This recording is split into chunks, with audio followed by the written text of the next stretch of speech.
नमस्कार मित्रांनो, स्वागत आहे तुमचं माझ्या या चॅनल आकाशिक स्टोरीजमध्ये। आज आपण 16 सोमवार व्रतकथेबद्दल जाणून घेणार आहोत।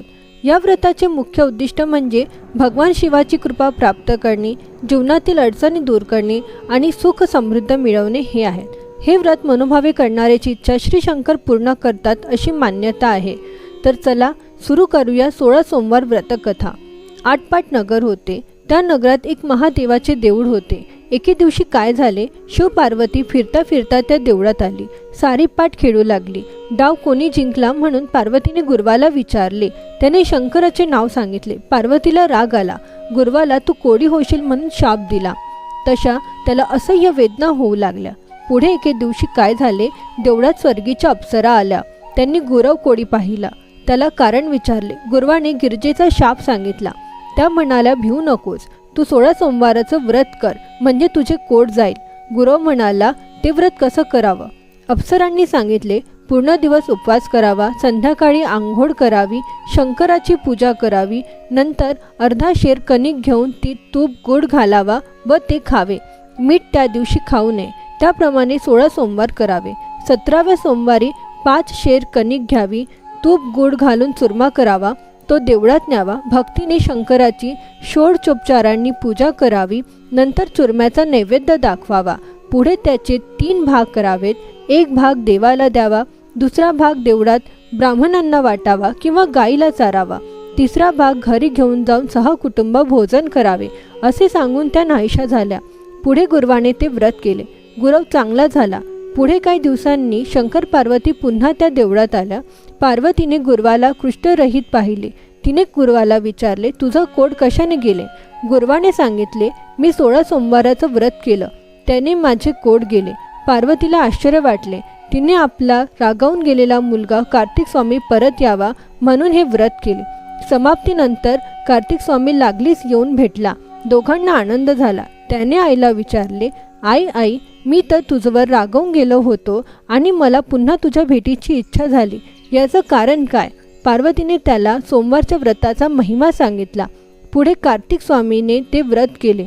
त्याचा एक ब्राह्मण मित्र फार दिवस देशांभरात गेला होता। त्याची सहज रस्त्यात भेट झाली। पुढे कार्तिक स्वामीने हे व्रत त्या ब्राह्मणाला सांगितले। त्याने लग्नाचा हेतू मनात धरला। मनोभावे 16 सोमवाराचे व्रत केले। समाप्तीनंतर तो दूरच्या प्रवासाला निघाला। फिरता फिरता एका नगरात आला। तिथे काय चमत्कार झाला, तिथल्या राजाच्या मुलीचे लग्न होते। लग्नाला अनेक देशाचे राजपुत्र आले होते। मंडप चांगले सुशोभित केले आहेत। लग्नाची वेळ झाली आहे। पुढे राजाने हत्तीनीच्या सोंडेत माळ दिली। ज्याच्या गळ्यात हत्तीन माळ घालेल त्याला आपली मुलगी द्यायची असा राजाचा पण होता। तिथे आपला हा ब्राह्मण ती मौज पाहायला गेला होता। पुढे कर्मधर्म संयोगाने ती माळ हत्तीनीने याच ब्राह्मणाच्या गळ्यात घातली। तशी राजाने आपली मुलगी त्याला दिली। दोघांचे लग्न लावले व नवरा नवरीची बोडवण केली। पुढे काय झाले, राजाची मुलगी मोठी झाली। तशी दोघे नवरा बायको एके दिवशी खोलीत बसली आहेत। तसे बायकोने नवऱ्याला विचारले, कोणत्या पुण्याने मी आपणाला प्राप्त झाले? त्याने तिला 16 सोमवारच्या व्रताचा महिमा सांगितला। त्या व्रताची प्रचिती पाहण्यासाठी पुत्रप्राप्तीचा हेतू मनात धरला व ती व्रती करू लागली। तसा तिला सुंदर मुलगा झाला। तो मोठा झाल्यावर त्याने आईला विचारले, मी कोणत्या पुण्याने तुला प्राप्त झालो? तिने त्याला व्रताचा महिमा सांगितला। त्याने राज्यप्राप्तीची इच्छा मनात धरली। तो व्रत करू लागला व देश पर्यटनाला निघाला। परंतु तिकडे काय चमत्कार झाला, फिरता फिरता तो एका नगरात गेला। त्या राजाला मुलगा नव्हता, एक मुलगी मात्र होती। तेव्हा कोणीतरी एखादा सुंदर गुणवान असा नवरा मुलगा पाहून त्याला आपली मुलगी द्यावी व राज्यही त्यालाच द्यावे असा त्याने विचार केला। अनायासे त्या पुत्राची गाठ पडली। राजाने त्याला पाहिले। तो राजचिन्ह दृष्टीस पडली। राजाने त्याला घरी आणले, कन्यादान केले व आनंदाने त्याला आप राज्यावर बसविले। इतके होत आहेत तो या ब्राह्मण पुत्राचा 17वा सोमवार आला। ब्राह्मण पुत्र देवळात गेला। घरी बायकोला निरोप पाठविला, 5 शेर कणकीचा चुरमा ताबडतोब पाठवून दे। राणीने आपला थोरपणा मनात आणला। चुरम्याला लोक हसतील म्हणून एका तबकात 500 रुपये भरून ते पाठवून दिले।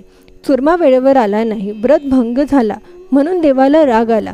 त्याने राजाला दृष्टांत दिला। तो काय दिला, राणीला घरात ठेवशील तर राज्याला मुकशील, दारिद्र्याने पिडशील असा शाप दिला। पुढे दुसरे दिवशी ही गोष्ट राजाने प्रधानाला सांगितली. तो म्हणाला, महाराज, राज्य हे तिच्या बापाचे. आपण असे करू लागलो तर लोक दोष देतील. यासाठी असे करणे अयोग्य आहे. राजा म्हणाला, ईश्वराचा दृष्टांत अमान्य करणे हेही अयोग्य आहे. मग उभयतांनी विचार केला. तिला नगरातून हाकून दिले. पुढे ती दीन झाली. रस्त्याने जाऊ लागली. जाता जाता एका नगरात गेली. तिथे एक म्हातारीच्या घरी उतरली. तिने तिला ठेवून घेतले, खाऊ पिऊ घातले. पुढे काय झाले, एके दिवशी म्हातारीने तिला चिवटे विकायला पाठविले. दैवाची गती विचित्र आहे. बाजारात ही चालली, मोठा वारा आला, सर्व चिवटे उडून गेले. तिने घरी येऊन म्हातारीला सांगितले. म्हातारीने तिला घरातून हाकून दिले. तिथून ती एका तेलाच्या घरी गेली. तिथे तेलाच्या घागरी भरल्या होत्या. तेलाची त्यावर तिची नजर गेली. तसेच त्यातले सगळे तेल नाहीसे झाले, म्हणून तिला कालवून दिले. पुढे तिथून निघाली. वाटेने जाऊ लागली. जाता जाता एक नदी लागली. त्या नदीला पाणी पुष्कळ होते, पण तिची दृष्टी त्याच्यावर गेल्याबरोबर सर्व पाणी आटून गेले. पुढे जाता जाता एक सुंदर तळे लागले. त्यावर तिची दृष्टी गेली. तसे पाण्यात किडे पडले. पाणी नासून गेले. रोजच्या सारखे तळ्यावर गोवारी आले. नासके पाणी पाहून परतले. गुरेढोरे तान्हेली राहिली. पुढे काय झाले, तिथे एक गोसावी आला. त्याने तिला पाहिले. कोण, कुठची म्हणून सगळी हकीकत विचारली. तिने सगळी हकीकत सांगितली. गोसाव्याने तिला धर्मकन्या मानली. आपले घरी घेऊन आला. तिथे राहून ती कामधंदा करू लागली. जिकडे तिकडे हिची दृष्टी जाई त्यात किडे पडावेत, काही जिन्स आपोआप नाहीशा व्हाव्यात, असा चमत्कार होऊ लागला. मग गोसाव्याने विचार केला. अंतर्दृष्टी लावली. तिच्या पदरी व्रत मोडल्याचे पाप आले आहे असे त्याला जाणवले. ते नाहीसे केल्याशिवाय तिची दृष्टी चांगली होणार नाही असे ठरवले. मग त्याने शंकराची प्रार्थना केली. देव प्रसन्न झाले. गोसाव्याने राणीबद्दल प्रार्थना केली. शंकराने त्याला 16 सोमवारचे व्रत करायला सांगितले व आपण अंतर्धान पावला. पुढे गोसाव्याने तिच्याकडून 16 सोमवारांचे व्रत करविले. तसा परमेश्वराचा कोप नाहीसा झाला. तिच्या नवऱ्याला तिच्या भेटीची इच्छा झाली. दूत चोहीकडे शोधायला पाठवले. शोधता शोधता तिथे आले. गोसाव्याच्या मठीत राणीला पाहिले. तसेच जाऊन त्यांनी राजा प्रधानासुद्धा गोसाव्याकडे आला. गोसाव्याला साष्टांग नमस्कार केला. वस्त्र प्रावर्ण देऊन संतोषित केले. गोसावी म्हणाला, ही माझी धर्मकन्या. मी इतके दिवस तिला माहेरी ठेवून घेतली होती. ती तुझी स्त्री. आपल्या घरी घेऊन जा व चांगल्या रीतीने पाणी ग्रहण करून सुखाने नांद. राजाने होय म्हटले. गोसाव्याला जोडप्याने नमस्कार केला व राणीला घेऊन आपले नगरी आला. पुढे मोठा उत्सव केला. दान दक्षिणा देऊन ब्राह्मण संतुष्ट केले. राजा राणीची भेट झाली. आनंदाने रामराज्य करू लागली. तसे तुम्ही शंकराला प्रसन्न करून रामराज्य करा. आशा आहे की तुम्हाला ही कथा आवडली असेल. जर तुम्हाला हा व्हिडिओ आवडला असेल तर लाईक करा, शेअर करा आणि आमच्या आकाशिक स्टोरीज या चॅनलला सबस्क्राईब करायला विसरू नका. तुम्हाला इतर कोणत्या कथा ऐकायला आवडेल हे आम्हाला कमेंटमध्ये सांगा. धन्यवाद.